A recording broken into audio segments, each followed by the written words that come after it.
This is Business Therapy, healing businesses from the inside out through communication and emotional intelligence. I'm Diane Dye Hansen, management consultant, and with me co-host Christine Salvo, therapist, certified mediator, and certified hypnotherapist. Good morning, everyone. Hello. Good morning, everybody. And today on the show, we are talking about purpose and passion and where those roads intersect. And on the show today, we have JD Kalmenson. And JD is the CEO, founder of Renewal Health Group, a family of addiction treatment centers, and Monterey Behavioral Health, a luxury brand of mental health treatment facilities in Southern California. Kalmenson is a Yale Chabad scholar and has provided chaplain services to prisons, local groups, and remote villages throughout the world. Throughout his outreach, Kalmenson witnessed the legal effects of mental health disorders and chemical dependency, which inspired his mission to dedicate his life to the creation and expansion of a world-class behavioral health company. His vision is to not only treat, but to change the landscape of mental health and chemical dependency. He has created and is further developing a system of care called the Discovery Model. Welcome to the show, JD Kalmenson. Thank you so much for having me, Diane. It's a pleasure to be here with you. Just listening to your bio, this is near and dear to my heart. I've been a drug and alcohol counselor since 2009, and I'm a marriage and family therapist, obviously, doing the co-occurring. So I am so excited to have you on and hear about your journey and kind of what brought you here and where you are now and all the fun, exciting things. So, you know, hearing a bio like that, that already tells me there's quite the journey. Maybe you can tell us where it all started. Absolutely. For me personally, one of the seminal life-changing episodes of my life was when I was really young, 19 years old, and I spent about 6 weeks of my summer, instead of going to camp or touring Europe, I spent it in the back of a car traveling 6,000 miles across the country, visiting 40 different correctional facilities and coming in contact with humanity at its worst and at its best, and seeing such a consistent message of hope and potential renewal. And there was a certain spirit of serenity in a lot of the inmates who had found their truth, who had found, even albeit in their restrictive circumstances, a sense of purpose. And that was really, I feel, when the seed began to be planted in my mind and heart, that one day I wanted to be a part of bringing this message of hope, optimism, and renewal to so many folks who might be struggling with it, even on the outside of the prison, even in a scenario where freedom is at their disposal, but we just live in such a polarizing world where there's so much loneliness and there's so much despair, but unleashing the inner latent potency that we have as human beings can really transform that. So that's what I would say, where I realized at the very first time I realized that this is, for me personally, where my passion and purpose intersect and overlap. And this is something that I wanted to approach from a different angle, from a refreshing, innovative approach, where we want to leave no stone unturned in our efforts to really elevate and increase the quality of life across this great country of ours. Wow, that's a pretty incredible story. So at 19 years old, you had already been kind of endowed with this purpose to figure out some of those depths of the human soul. Yeah, to see people that are incarcerated, that seems like they have no freedom, that seems like they have no options, and actually see what blossoms from the inside out. I'm guessing it left quite a lifelong impact on you. Most definitely. I till today, I look back and I just really recall the smile on some of their faces. And it really inspires me whenever I'm having a hard day. And, there was a line I heard recently that, you never appreciate, I think the line went something to the effect of taking away entitlement, and gratitude is really about appreciating even when you don't have shoes, appreciating your feet when you look at the next fellow whose legs don't exist. And it's really an empowering message, because ultimately entitlement precludes and takes away our sense of gratitude. And gratitude is such a powerful, motivating emotion, which ushers in happiness and positivity. So really seeing the world in a bigger way, in its totality, and realizing how fortunate we are, and all of us have what to be fortunate about. And when we take the time to be mindful of that and we ritualize it with exercises, whether they're meditative or verbal affirmations or prayer, whatever floats each and every one of our boats, but whatever that might be, it is so therapeutic and such a game changer in increasing our performance and overall quality of life. And that, and for me, that was seeing that in the prison system. Yeah, I would also say too, this has been a common conversation, especially the last couple of weeks in my private practice, that there's a lot less external validation right now in the world. We're not out in the world, right? We're a lot more home. We're a lot more in. And for people that are used to getting their validation from the outside world, it's becoming a very empty place. And a lot of my therapeutic work right now is basically what's happening with the prisoners on some level, right? Which is we have to fill ourselves from the inside out. So we have to, I like calling going with the seasons, and winter is actually a time of death. So it's time to die in not a literal, obviously physical sense, but a lot of that spiritual death, a lot of that finding the quiet within, letting things be slow, letting things be a little bit more dark and cold, but cultivating that inner spirit so that you have in the spring so much more to give. But we have to sometimes take these moments of quiet, of external validation, and letting them go so that we can cultivate that rich inner life that we then get to really share, really harvest, really pull from. So when you're talking about the serenity of the prisoners, that's what comes to my mind, at least, is they came to that place within themselves where they were whole and complete within. And the external world was kind of the bonus. It didn't matter. It's a good day. It's a bad day. It's all based on kind of the environment. Doesn't matter that much because the soul is good. The soul is happy. The soul is content. I couldn't agree more. And that's, I'm going to jump for a second, just to piggyback of what you were saying. One of the things that excites me most about the work that I do every day, one of the opportunities that literally has me jumping out of bed in the morning is this new modality of treatment that we're working on, the discovery model. And one of the core tenets and principles is existential intrinsic validation versus the external validation that you were talking about. And it's a thread that really unifies the work we do both in chemical dependency for the folks who are addicted to different types of drugs and alcohol, as well as all the other mental health acute conditions that we treat, whether it's depression, anxiety, PTSD. And so much of it comes from an erroneous notion that I will only be good, I will only be accepted, I will only be great if I do X, Y, and Z. My accomplishments, my achievements, my net worth becomes my self-worth. And you see it even outside of the world of treatment. This message is really so universal. I mean, talk about a midlife crisis, for example. It usually comes about when the people realize that which they were chasing, that was supposed to be their identity, that was supposed to give them an inner sense of self-worth, whether they successfully achieve it and they realize that it's not going to fill that void.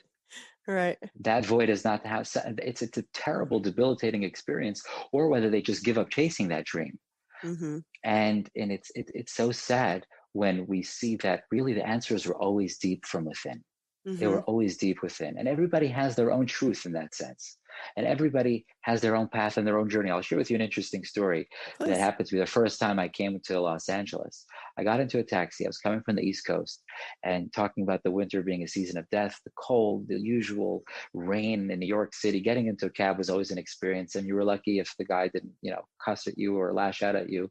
And I come into this taxi in Los Angeles, and the fellow is smiling ear to ear. He's just so happy. And I say, hey, brother, what are you so happy about? And he says, well, I'm an actor and I'm just so passionate about acting. And this is before I realized that everybody in LA is an actor. And I got so excited. Wow, I'm in the car with an actor. And then I realized that he's also driving the cab. So I'm a little confused. And I say, so do you also drive a cab? And he says, yeah, this is temporarily, until I get the big break. And I ask him, so how long have you been driving temporarily? He tells me 13 years. And my instinctive reaction was to smile. I held it in, feeling sorry for this fellow who seems to me to be a little delusional, driving temporarily for 13 years and not recognizing that this might be a little bit, more long-term than temporary. But then as I grew older and as I thought about that experience more and more, I thought to myself, you know what? But he is happy. And he has a spark in his eye. He's got a twinkle. He's got zest for life. And how many of the other people who he's emulating, who've achieved their dreams, who are A-lister actors, are actually so depressed and reliant on outside dopamine and mind-altering substances to distract them from themselves because they don't have that happiness. So each of us has that truth, and we just have to get in touch that it comes from within. And our accomplishments don't validate us. We're only able to perform because we have a beautiful inner light that emanates. And the more we're aligned with that, the more we're living in synchrony and harmony with that light, the more it's going to be felt and manifest, and the more incredible we will be, and the more people will just want to bask in that light, because you see it when you walk into a room. There are some people who are in tune with their light and others who are still chasing it. I love this because we've done episodes about workaholism in particular, where the validation and the identity comes strictly from, how am I performing in my job? How much money am I bringing in? There's a great line from the movie Lady Bird, and it says, "Lady Bird, money is not life's report card." However, that external validation of what's in the checking account becomes an addiction of its own, and ends up being, manifesting itself as workaholism. And so I'm curious, for those who are listening, who may be asking themselves, "Gosh, do I seek too much external validation?" What are some of those signs that the external validation you're seeking is getting to that unhealthy level? One very easy symptom of unhealthy external validation is when we become reliant on outside places, people, or things for our basic mode of equilibrium, of emotional stability. All of us love to get a compliment here and there, and that's natural.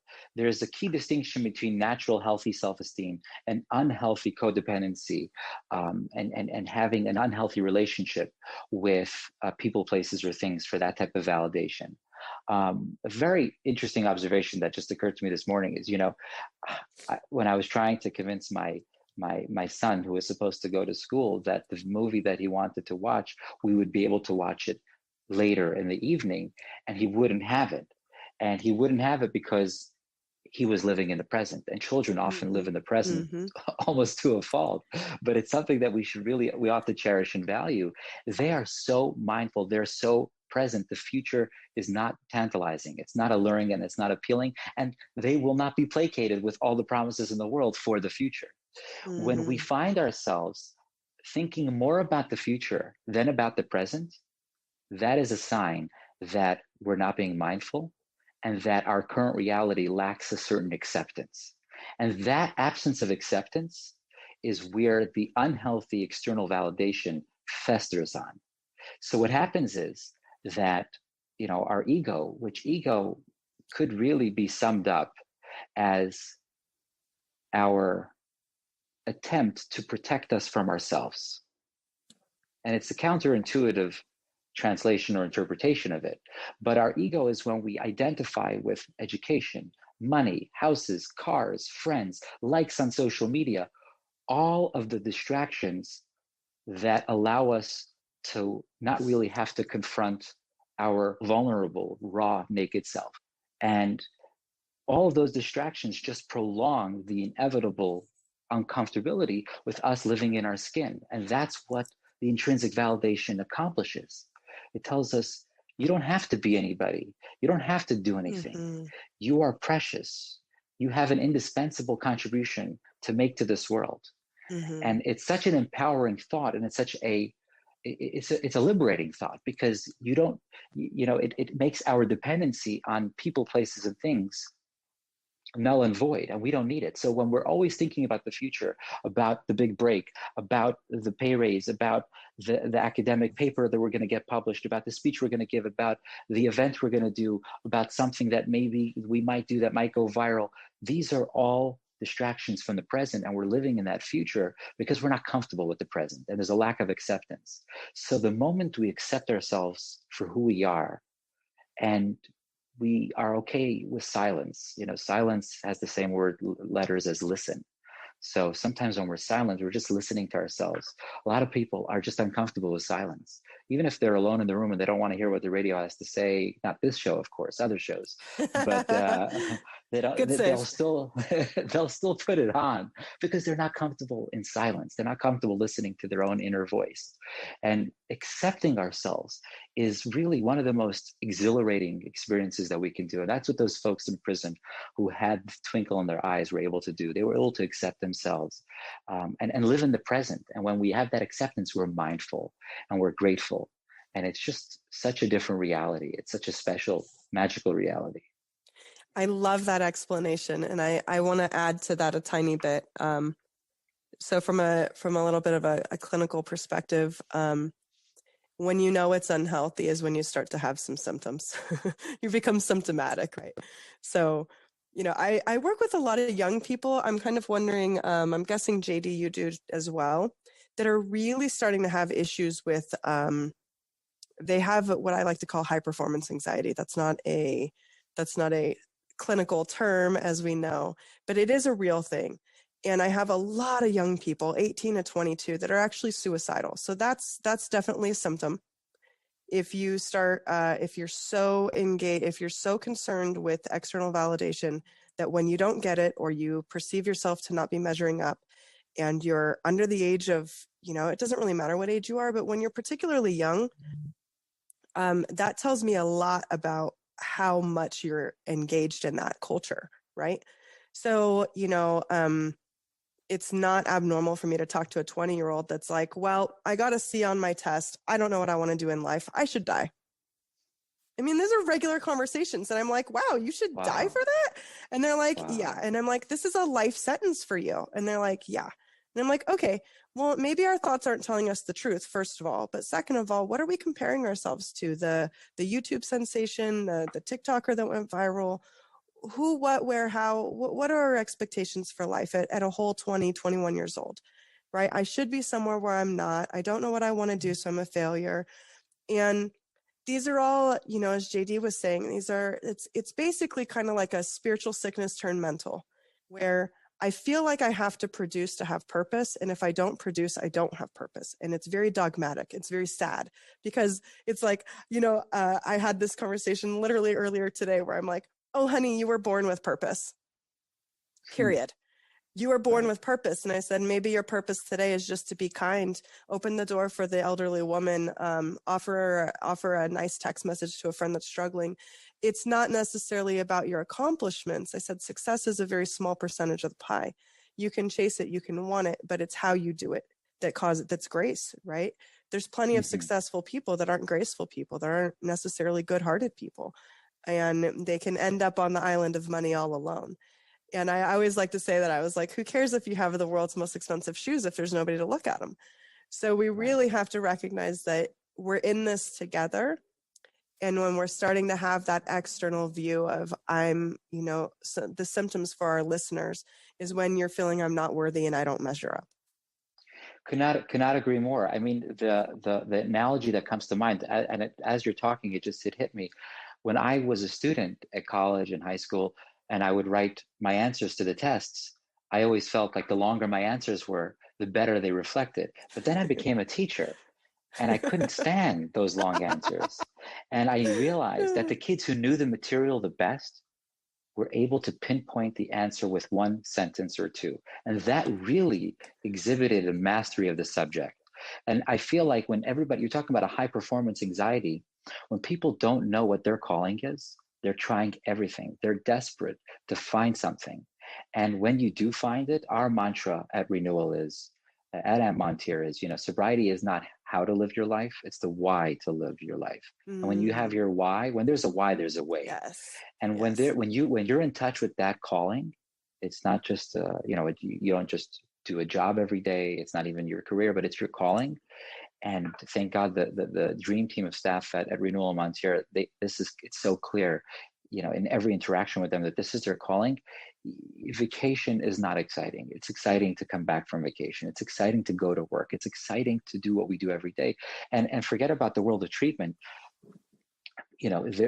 humanity, there's a crisis of meaning and purpose where people aren't necessarily thinking in those terms. People are thinking, well, if I go out to work out in the gym enough, if I finally am consistent with my kale and my smoothies, if somehow that's happiness is around the corner. That's important.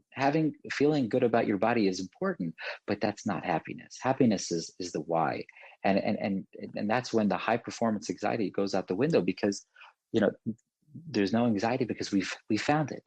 And there's something very interesting that we like to do at Renewal and Montier in helping our clients try and figure out their why, because it could be daunting to figure out what is it that we're here for. We know that we're valuable. I once was in a school in an area in New York where it was low income, and there were projects all nearby, and a lot of the kids there were so inspiring and had a dream and had a vision. And I saw a sign drawn by a student in which she drew an image of herself, and the caption that was protruding from her mind, the message that she wrote was, "I know I'm important because God don't make junk." Yeah. So, I love that. And that's existential intrinsic validation in a nutshell. But putting that aside, the one really interesting and helpful metric to help us discover our why is realizing that in general in life we have three categories. We've got circumstance, we've got passion, and we have talent. And not always do they intersect and overlap. For example, if somebody is passionate about art, they're incredible with numbers, so they would probably be a great accountant. And their dad is a butcher, so their circumstances would help them get into the meat industry. That's an unfortunate scenario where all three have very little overlap. But what we can do is explore where there's maximum overlap, where we can find what we're good at and hopefully align that with a passion of ours, and then try and find circumstances that can align with that to make it become a reality. That would help us and steer us get onto a path of discovering our why. Mm-hmm. So maybe you could tell a little bit about your path of discovering your why. Absolutely. For me, it was about, specifically for the substance abuse drug rehabs, it was about volunteering at a local, rehab. It was a local Jewish rehab, and seeing one of the clients there who I was giving a group for, he was literally a neighbor who, and it was like somebody who I did not expect to see in that facility, coming from a perfectly normal background, very healthy home. And it just hit me that could have been me. And that if it's not me, I have to help others in the preventative sense, or once they might be struggling with that there is a path, there is a remedy, there is a community that cares for them. And sometimes that knowledge that somebody cares about them, that they're relevant, is the most empowering thing, more than all of the therapy. I mean, therapy is so important. There's neurological intervention. I'm just kidding. Yeah. No, it is. But sometimes, what folks really think about, I feel at the end of the day, is who cares about me. Yeah, I agree. And that goes into the validation again, So I'm really curious, and especially in the who cares about me concept as well, is that some who grow into addictive patterns, their care comes with a hook. There's a hook into, I will care about you if you make the good grades. I will care about you if you fall in line, you do things the way this household tells you should do them. There's these hooks. How do you teach what healthy caring is, and the caring that has installed these addictive patterns of wanting to numb, or dissociate, or maybe just continue even well into adulthood, raising the bar on oneself over and over and over again without reaching it, and kind of re-victimizing those hooks and those installations from people who claimed to care. Yeah, it's a very big struggle and a very big challenge for the parents they're trying to exhibit so much love, but often, the results are very heartbreaking. I'll say one thing, and this is something that talking about preventative is so often overlooked. When we look at our children, before they grow to be teens, before they're exposed to dangerous and lethal substances, before they're exposed to destructive behaviors, and we look at them in the eyes and we compliment them, how do we compliment them? Do we tell them that you did so well at school, you played so well on the court, or you look so beautiful dressed up in that gown? Or do we look at them in the eyes and we say, we love you for who you are? And that is such a critical distinction. It's such a subliminal, powerful message that we are precious, we are validated, we're loved, and we're cherished, irrespective. And it's not conditional, because the other way of doing it makes the praise, makes the compliments, makes the love, and predicates it on a certain type of an accomplishment or an achievement. And that induces anxiety, and it really sends off the wrong message. Like, if I wasn't so smart, or if I didn't perform so well, or what's if I go into the different school or the different university and I don't shine the way I did. And often that's where a lot of the disasters happen. That's where a lot of the straying happens. That's where a lot of the challenges surface. So at the early stages, to really exhibit and express that type of love and that type of unconditional love for who they are is enormous. Yes, that's beautiful. Thank you so much for sharing that. And I don't think that it only is relevant for kids. I think it's relevant as any person in our lives, right? My love isn't contingent upon your performance. Right. I just love you because I can.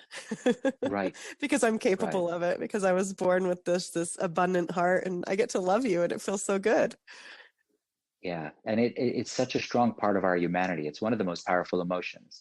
And when we're loving people, and we love the people closest and nearest and dearest to us, it makes us more filled with sunshine.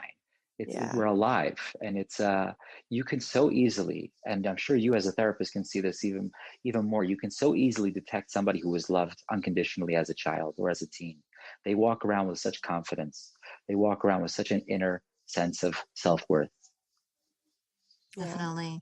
So how, if our listeners want to learn more about your method, is there a website they could go to? There is a website, and the content is being added on every few weeks. Renewal HG, which stands for renewalhealthgroup.com, as well as Montare, Montare, which actually is the Greek Latin word to ascend, to climb a mountain, to really reach the top, montarebh.com. And on those two websites, a lot of the content of the discovery model will be featured in audio and in video format. Yeah, so those are the two platforms. Wonderful. Thank you so much for being on the show. Absolutely. That was such a great episode. Great. Thank you so much. Thank you for having me. This has been Business Therapy, healing businesses from the inside out through communication and emotional intelligence. I'm Diane Hansen, management consultant. And I'm Christine Salvo, licensed marriage and family therapist, certified mediator, and certified hypnotherapist. Have a wonderful day. Thank you for listening. Bye-bye. Thank you for listening. Bye-bye.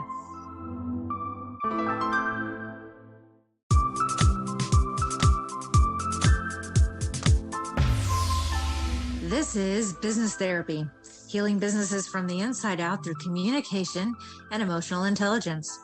I'm Diane Hansen, management consultant, and with me co-host Christine Salvo, therapist, certified mediator, and